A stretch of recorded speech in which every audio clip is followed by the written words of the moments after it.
गुरु पीतु मातु न जाने काहू।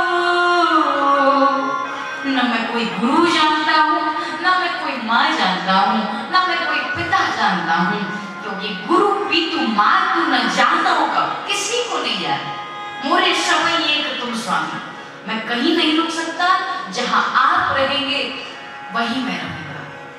ये हट कर लिया तो राम जी ने कहा, मांगहूं विदा मातु सन जाई। जाओ अपनी माँ से आज्ञा लेकर आओ। अब देखो, बड़े तात्विक दृष्टि से विचार करना।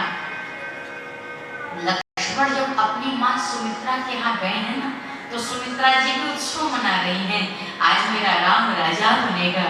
मणि की थाल लेकर पूरा चौक फोड़ रही हैं, उर्मिला भी साथ में है और गा रही हैं, हमारे राम जी आज राजा बनेंगे, हमारे राम जी आज राजा बनेंगे, राजा बनेंगे, महाराजा बनेंगे, राजा बनेंगे, महाराजा बनेंगे, हमारे राम जी आज राजा बनेंगे। ये कह रहे, लेकिन जैसे ही लक्ष्मण अश्रुपूरित नेत्र से आए, लक्ष्मण को रोते देखा, सुमित्रा जी हैरान हो गई। जल्दी दौड़ी दौड़ी आई, लक्ष्मण आंसू पोंछ ले। सूखे क्षण कोई रोता है क्या? लक्ष्मण आंसू पोंछ ले, बड़ी बेइज्जती हो जाएगी।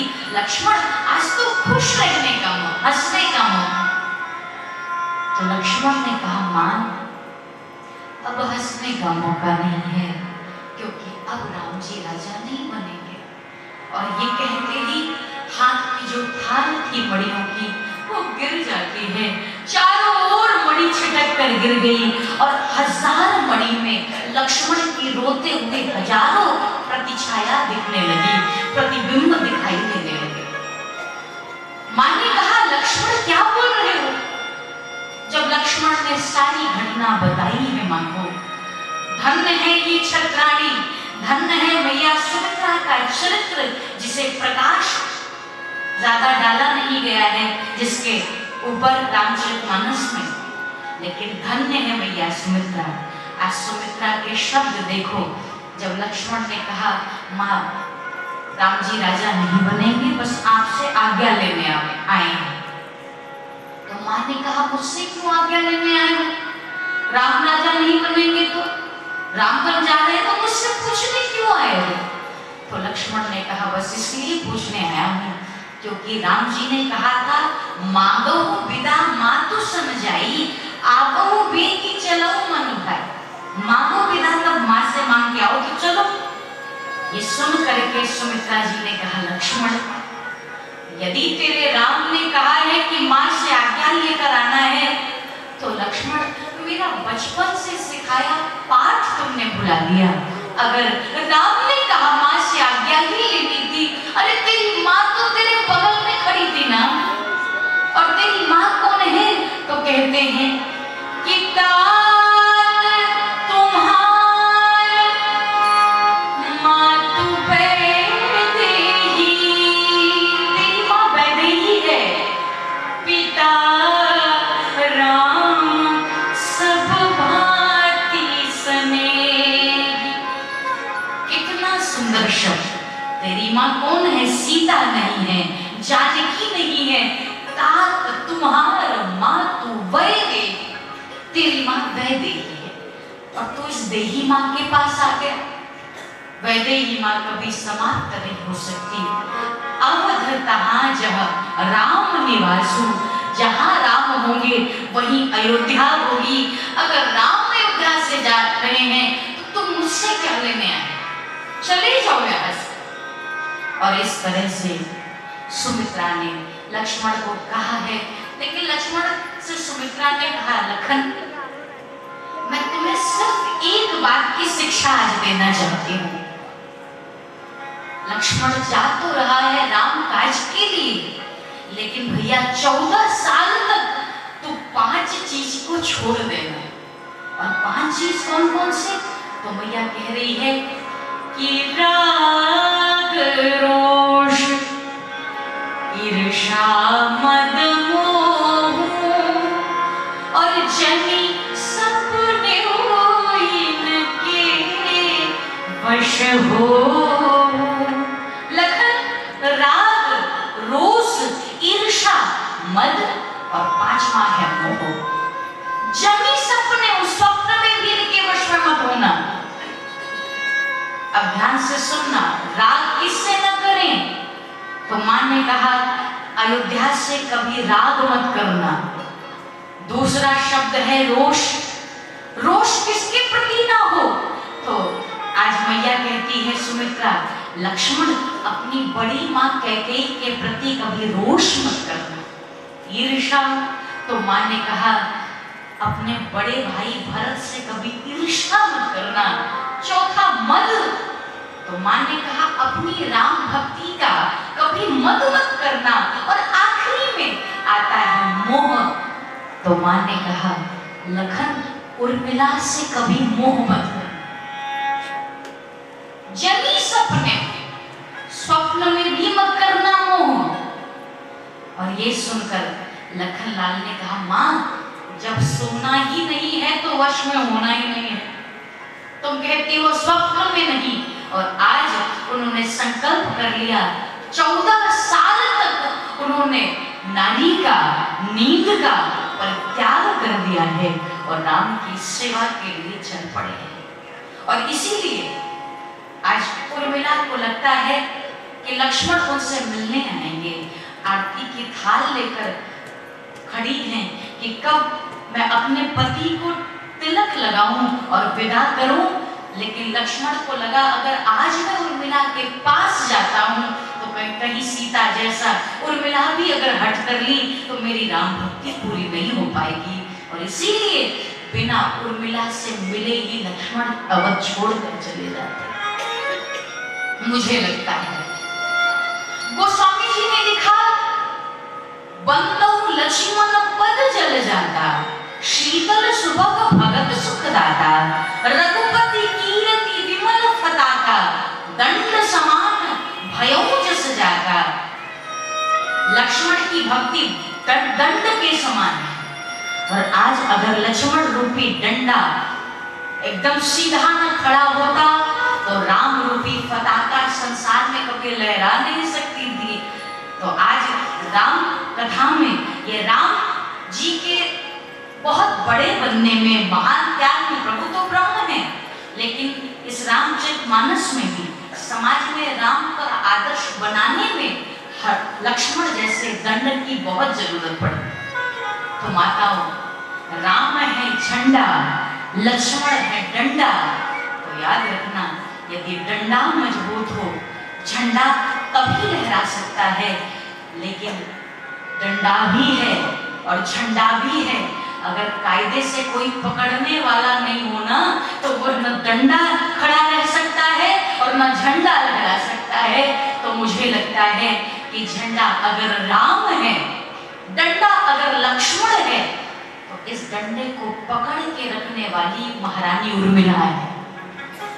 आज तक इनके चरित्र को खुल करके कभी कहा नहीं गया, लेकिन इन्होंने कभी हट नहीं किया और 14 साल तक ये बस लक्ष्मण की प्रतीक्षा करती रही हैं।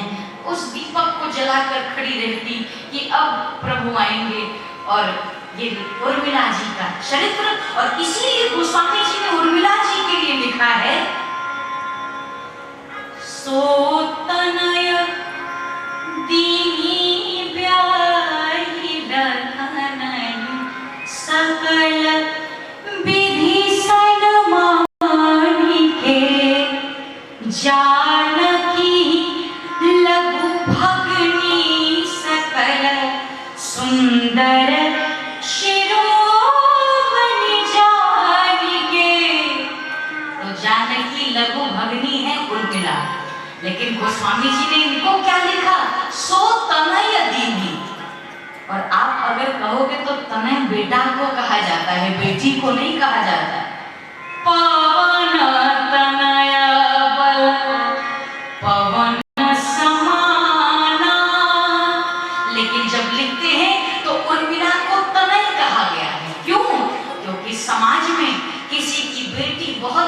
कार्य करे, समाज के लोग उसकी वाहवाही करें, तो एक दिन वो पिता गर्व से सबके सामने कह देता है कि भैया ये मेरी बेटी नहीं, ये मेरा बेटा है।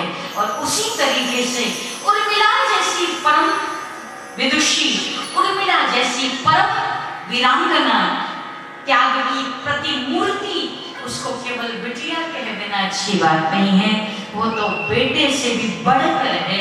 ऐसा उर्मिला जी का चरित्र है। मैं बहुत शीघ्रता से आगे बढ़ रही हूँ। तो भैया कौशल्या ने राम से कहा था कि 14 साल के अवधि के अंतर्गत जल्दी से लौटा, और उधर सुमित्रा ने भी अपने बेटे को कहा जाओ इधर क्या देखने आए हो, माँ तेरे बगल में खड़ी है। तो आप सोचो, जब लक्ष्मण की स्थिति ऐसी हुई, राघव के साथ चल पड़े तो ऐसा भगत। जब 14 साल बीतने लगा, बीच में बहुत अनेक कथाएं हैं, लेकिन अब न तो समय है और न अब इतना विश्लेषण भी नहीं कर सकती, क्योंकि हरि अनंत हरि कथा सब जानते हैं आप।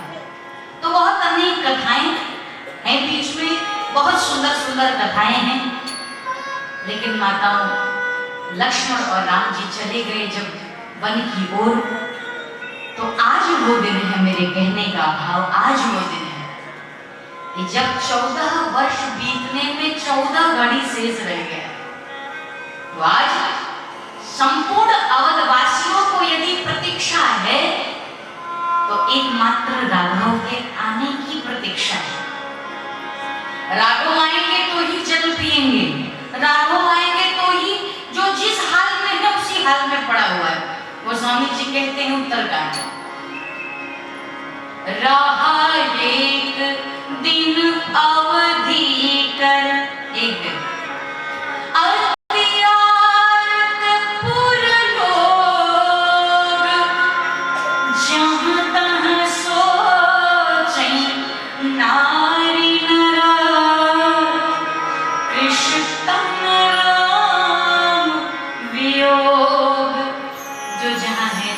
राम जी के आने की प्रतीक्षा कर रहा है। जिस साल में विद्वान श्रोता बैठे हैं, जब अयोध्या वासियों की ये दशा है, और गोस्वामी जी ने एक शब्द और लिखा कि जहाँ तहाँ सोचहि नारी नर, यानी देखो शब्द लिखने में गोस्वामी जी लिखते हैं नारी नर, नर नारी नहीं नारी नर, यानी स्त्री समाज को पहले लिखा है, नर समाज को बाद में लिखा है। इसका कारण क्या है?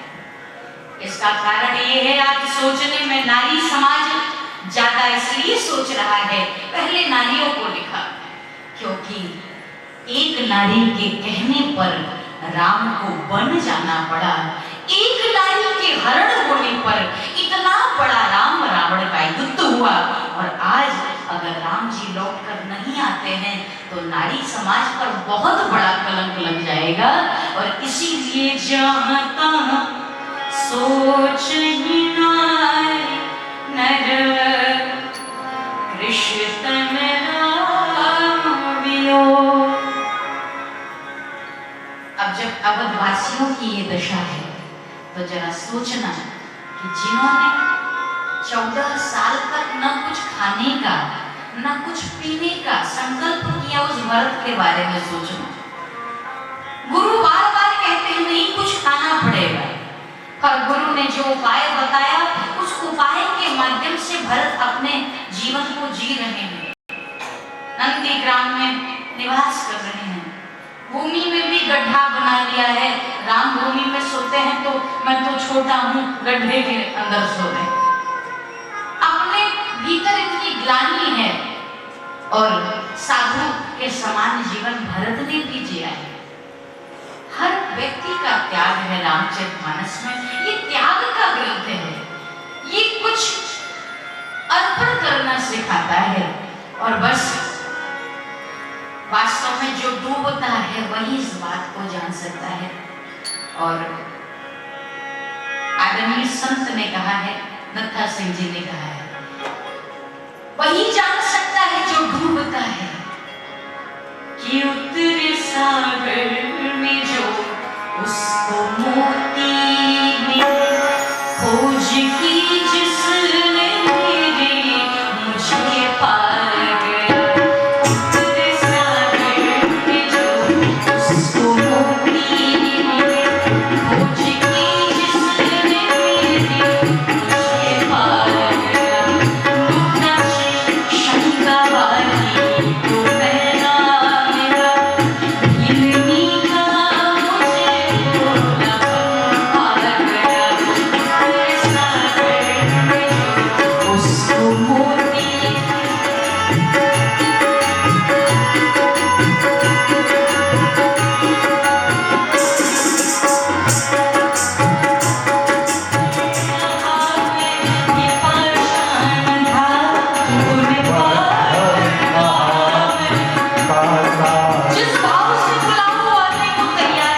उसको मोती मिले, खोज की जिसने मेरी मुझे पा गया।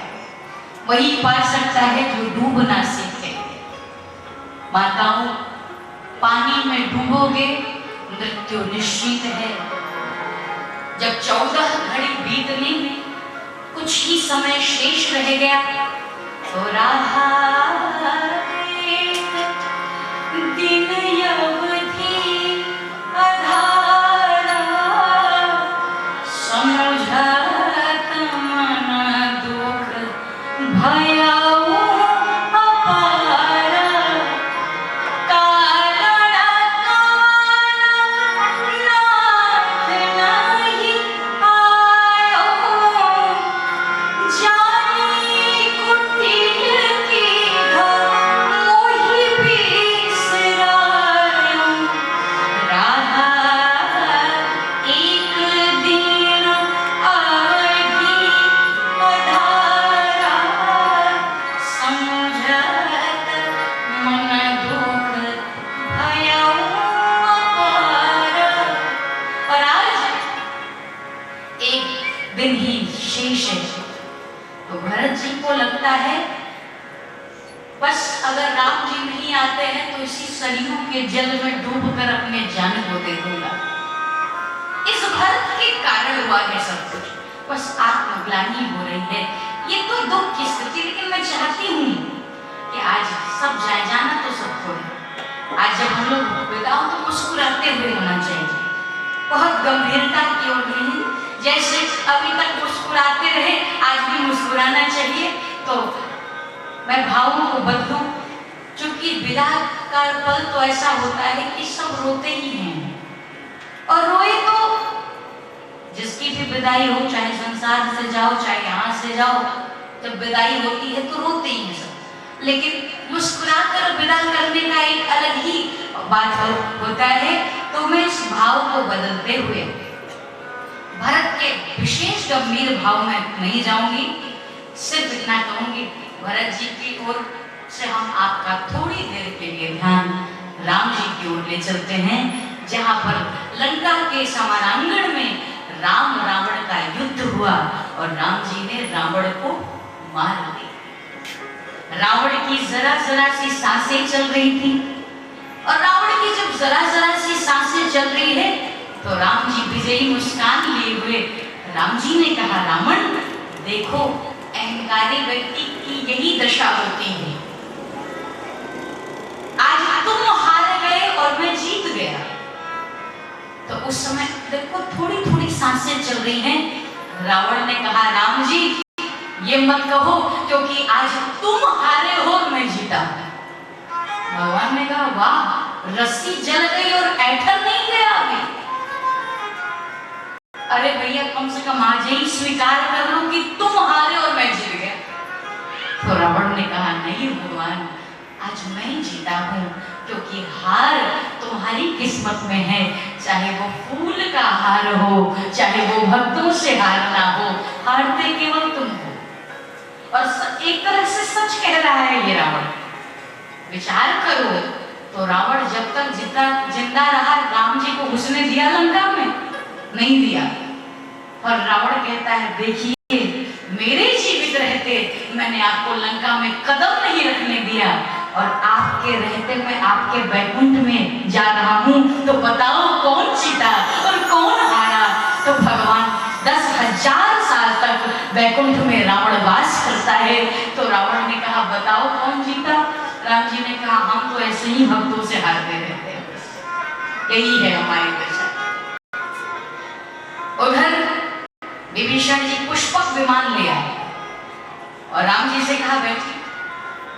अब राम जी बैठने को उद्यत हुए। राम जी जैसे ही बैठने जा रहे हैं कि उधर स्थिति ये हुई कि जितने बंदर और भालू थे, उन्होंने कहा, हम भी चलेंगे प्रभु आपकी नगरी, हम चलेंगे आपकी नगरी, और हम भी देखेंगे माता कौशल्या को, हम भी देखेंगे माता सुमित्रा को, हम भी देखेंगे माता कैकेयी को। हम आपके नगर की वीथियों में घूमने के बड़े इच्छुक हैं। और जब ऐसा कहा तो अब देखो, आजकल के विमान की तरह उस समय के विमान नहीं थे। बोलो सियावर रामचंद्र की। तो मैं आपसे निवेदन कर रही थी, आजकल के विमानों की तरह तब के विमान थोड़ी थे। आजकल के लोग अपने टेक्नोलॉजी पर इतना अहंकार करते हैं, और उस समय के विमान मन की गति से जो चलता था, उसमें डीजल और पेट्रोल नहीं लगते थे, मन की गति से चलता था। आजकल के विमानों में सीटें निश्चित होती हैं, लेकिन पुष्पक विमान की कोई सीट निश्चित, जब एक नया व्यक्ति बैठता तब एक सीट अपने आप निकल आती, ऐसा पुष्पक विमान था। तो राम जी से बंदरों ने कहा हम भी चलेंगे तुम्हारे नगरी, हम भी देखेंगे कौशल्या सुमित्रा कैकेयी को। तो राम जी तो बेचारे सीधे साधे अति कोमल रघुवीर स्वभाव। राम जी ने कहा जिसको जिसको चलना है वो बैठ जाओ, जिसको जिसको हमारे साथ चलना है। अब सब बड़े खुश हो गए, लेकिन लक्ष्मण जी महाराज को ये बात बड़ी बुरी लगी। लक्ष्मण जी ने राम जी को कोने में ले जाकर के कहा कुछ समझ में आता है आपको क्या कहते हैं? राम जी ने कहा हमने क्या कह दिया? लक्ष्मण ने कहा इन बंदरों के पास ना कोई मैनर है, ना कोई ढंग है। पता चला अयोध्या लेकर गए, कोई आटा चुरा के भाग रहे हैं, कोई मुकुट लेके भाग रहे हैं, कोई सेव संतरा लेके भाग रहे हैं, यही होगा। तो राम जी को कह दो यहीं पर रहे और यहीं पे रह के भजन करें। राम जी ने कहा लक्ष्मण मैं इनसे ऐसी बात कैसे कर सकता हूं, क्योंकि अगर मैंने इन बानर और भालुओं से कहा कि तुम यहीं रुक जाओ और हम जा रहे हैं, तो आज यही बंदर भालू कहेंगे आज तक मैंने इंसान को स्वार्थी होते देखा था, लेकिन आज तो परम पिता ब्रह्म भगवान श्री राघवेंद्र सरकार स्वार्थी हो गए। जब तक काम था तब तक तो हमारी खूब बड़ाई करी, काम था हम लोगों ने खून की नदियां बहा दी, और जब काम निकल गया तो भगवान कह रहे हैं यही रुक जाओ। तो राम जी ने कहा हम नहीं कह सकते कि मत जाओ।